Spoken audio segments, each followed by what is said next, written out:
তো আমরা এই লেকচারসে শুরু করব বা দেখব যে টাইপস অফ নর্মালাইজেশন। আমরা লাস্ট লেকচারসে দেখে এসেছি যে নর্মালাইজেশন জিনিসটা কি, একদম সিম্পল ঘটনায় নর্মালাইজেশন কেন দরকার এবং তার কেন দরকার, তার অ্যানোমালিস গুলো দেখে তার নর্মালাইজ একটা নর্মাল একটা টেবিলকে করে দেখতে চেষ্টা করেছিলাম। বাট ওটা তো উইদাউট কোনো রুলস অ্যান্ড রেগুলেশনস, আমাদের একটা পদ্ধতি থাকে, অ্যালগরিদমস আছে বা একটা প্রসিডিওর আছে নর্মালাইজ করার, তো সেইগুলো না মেনটেন করেই নর্মালি একটা বোঝার জন্য করেছিলাম। বাট এখন আমরা দেখবো যে টাইপস অফ নর্মালাইজেশন, কত রকমের টাইপ আছে নর্মালাইজেশনের, সেটা আমরা দেখব। এবং এটা অ্যাকচুয়ালি এটা প্রসেসে যাবে যে প্রত্যেকটা পোর্শনে, প্রত্যেকটা যখন নর্মালাইজ, যখন প্রত্যেকটা ফিল্ড মানে প্রত্যেকটা যখন টাইপসের নর্মালাইজেশন পড়বো, আমরা বুঝতে পারবো this are all procedures to normalize the table. মানে একটা 100% রিডান্ডেন্ট টেবিল থেকে একটা 0% রিডান্ডেন্ট টেবিলে কিভাবে নিয়ে আসবো, তার এই আমাদের প্রথম যে ফর্মসগুলো দেখবো। টোটাল আমরা এখানে 4খানা ফর্ম দেখবো নর্মালাইজেশনের। প্রথমটাকে বলা হয় ফার্স্ট নর্মাল ফর্ম, সেকেন্ডটা হচ্ছে second normal form, third normal form, আর BCNF Boyce Codd normal form.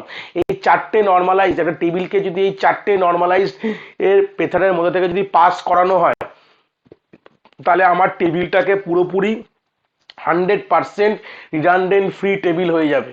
ঠিক আছে, 0% মানে কোনো রিডান্ডেন্ট থাকবেই না।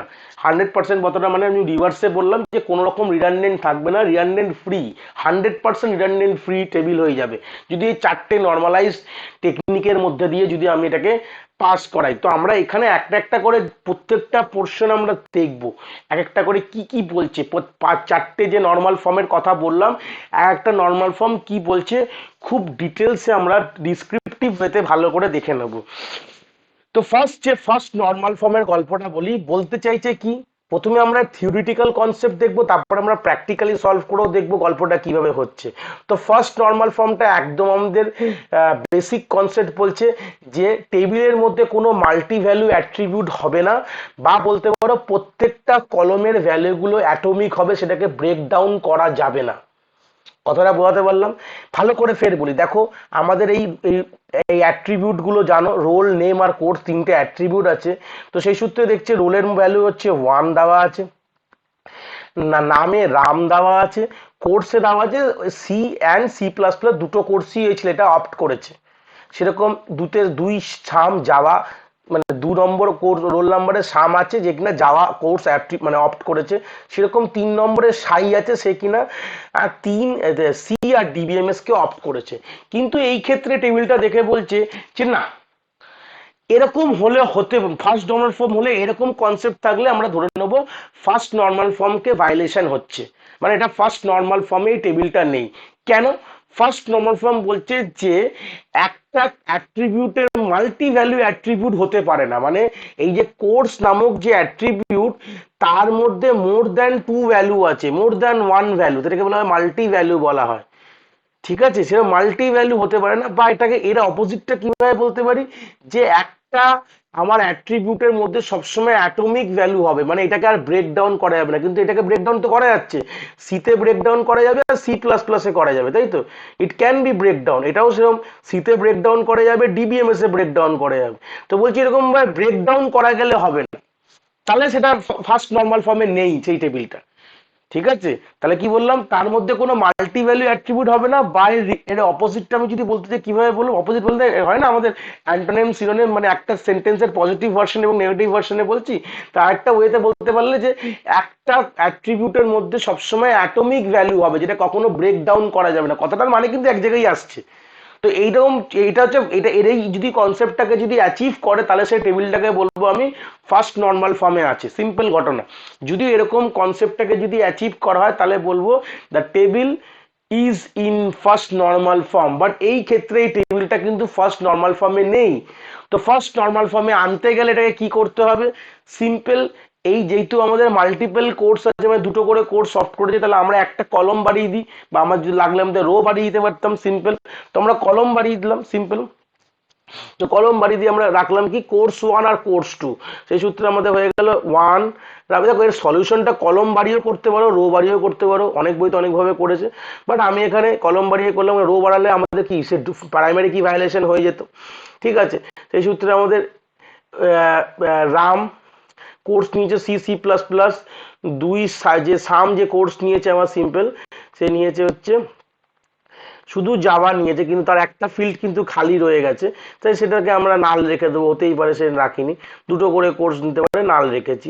সেরকম তিন কি নিয়েছে, সাই নিয়েছে, ঠিক আছে, সাই নিয়ে তার ভ্যালু হচ্ছে সি আর ডিবিএমএস। তাই এরকমভাবে আমরা জিনিসটাকে নর্মালাইজ করে রাখতে পারি। এখানে মেন কথাটা আমাদের কিন্তু এরকম কল্পনা, আমরা যখনই এরকম হয়ে যায় আমরা মাল্টিপল কি করি, আমাদের কনসেপচুয়ালি আমাদের ওই কলম রোতে বাড়াতে পারি, রোতেও চাইলে তুমি বাড়াতে পারো, মানে ওয়ান রাম সি প্লাস প্লাস এরকমভাবেও করতে পারো। আমরা কম প্রাইমারি কি যেরকম একটা অ্যাট্রিবিউট দিয়ে যেরকম তৈরি করা হয়, মোর দ্যান ওয়ান অ্যাট্রিবিউট দিয়ে যদি কোনো প্রাইমারি কি তৈরি হয় তাকে বলবো আমি কম্পোজিট প্রাইমারি কি। তখন কিন্তু আমরা কম্পোজিট প্রাইমারি কি ফরমেশন করে দেবো। যেরকম আমি এটাকে যেরকম কলমে বাড়ালাম, সেরকম আমরা সেটাকে রোতেও আমরা বাড়াতে পারতাম, ঠিক আছে, সিম্পল গল্প।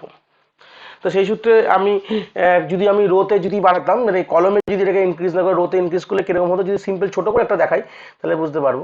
জাস্ট এখানে তিনটে অ্যাট্রিবিউটই আমি রাখতাম, দুভাবেই করা যেতে পারে, অসুবিধা নেই। এখানে রোল থাকতো, আমি ছোট ছোট করে বলতে, এখানে নেম থাকতো, এখানে কোর্স থাকতো, যেমন ওয়ান থাকতো, রাম থাকতো, সি থাকতো, আবার এটাকে কমপ্লিট করে ওয়ান রাম সি প্লাস প্লাস ধরে নাও, ঠিক আছে, এরকম ধরে নাও থাকতো, সিম্পল।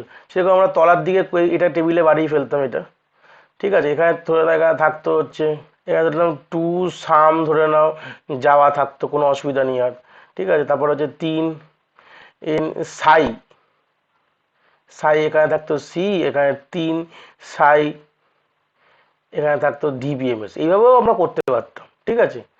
তো এবার গল্পটা তুমি বলে স্যার এখানে তো আপনি বলেছেন রোল নাম্বারটা প্রাইমারি কি রোল নাম্বার তো রিপিট হয়েছে, সেটা তো ভাইলেশন। হ্যাঁ, তখন আমরা প্রাইমারি কি শুধু রোল নাম্বারকে নিয়ে করতে পারবো না, তখন ধরে না রোল নাম্বার আর হচ্ছে আমাদের এই কোর্স কে মিলিয়ে আমাদের প্রাইমারি কি করেছি। দেখো রোল নাম্বার আর কোর্স মিলালে সবই ইউনিক। ওয়ান সি, হ্যাঁ হয়তো ওয়ান সি কখনো কাউর হবে না, মানে একটা স্টুডেন্ট মানে রোল নাম্বার ওয়ান স্টুডেন্টটা একটা কোর্সকে দুবার কখনো নিতে পারবে না, তাই সেক্ষেত্রে ওয়ান আর সি কে জোড়ালে এটা কিন্তু একটা ইউনিকনেস চলে আসছে, মানে ইউনিকলি যে কোনো টাপেলকে আইডেন্টিফাই করতে পারবে, তখন আমরা কম্পোজিট প্রাইমারি কি করে দেবো।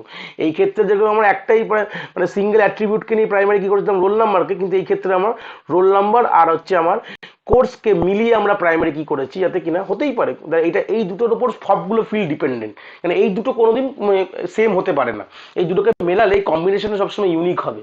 তাই তো ভালো করে দেখলে বুঝতে পারবে যে ওয়ান আর সি মানে একটা স্টুডেন্ট, মানে রাম যে স্টুডেন্টটা তার রোল নাম্বার ওয়ান, সে একটা কোর্স একবারই নিতে পারে, তো সেই সূত্রে কোনো ডুপ্লিকেসি নেই কোনোদিন, ঠিক আছে। ওয়ানের সাথে সি, ওয়ানের সাথে সি প্লাস প্লাস, ওয়ানের সাথে ডিবিএমএস এরকম আসতে পারে, কিন্তু ওয়ানের সাথে সি এই যে এই কম্বিনেশন পেয়ারটা, এটা কিন্তু ইউনিক। যেরকম যে সাইও কিন্তু সি নিতে পারতো, টু এর সাথে সি হয়ে যেত, তাহলে কি ওটাও কিন্তু ইউনিক। তাতে আমরা এইভাবেও ওটাকে নর্মালাইজড ফার্স্ট ওয়ান এন এফে আনতে পারতাম। তো দুটো ক্ষেত্রে আমি দেখালাম যে আমরা রোতেও বাড়াতে পারি, আমরা কলমেও বাড়াতে পারি। তো মানে আলটিমেটলি এই এখন যে জায়গায় দাঁড়িয়ে আছে টেবিলটা, that's a table in first normal form. কেন এখানে কিন্তু কোনো মাল্টি ভ্যালু অ্যাট্রিবিউট নেই, আর আমরা এই প্রত্যেকটা কলমের ভ্যালু অ্যাট্রিবিউটের ভ্যালুগুলোকে কিন্তু আমরা আর ফার্দার ব্রেকডাউন করতে পারবো না। সিম্পল দেখো, আমরা যদি এখানে ব্রেকডাউন আর কিছু করতে পারছি কোনোভাবে, এটাকে atomic value is can not be breakable. তো এই ক্ষেত্রে এই টেবিলটাকে বলা এইটা, বা এইটাকে বলা হয় কি, এটা কি এই টেবিলটা কিন্তু আমার ফার্স্ট নর্মাল ফর্মে আছে। সিম্পল কথা যদি আমি বলে আসি, ঠিক আছে, table was in first normal form. তো পুরো ক্লিয়ার হয়ে গেল আমাদের ফার্স্ট নর্মাল ফর্মের কনসেপ্ট। আশা করি পুরো জিনিসটা বোঝাতে পেরেছি, ফার্স্ট নর্মাল ফর্ম কাকে বলে, কি বৃত্তান্ত।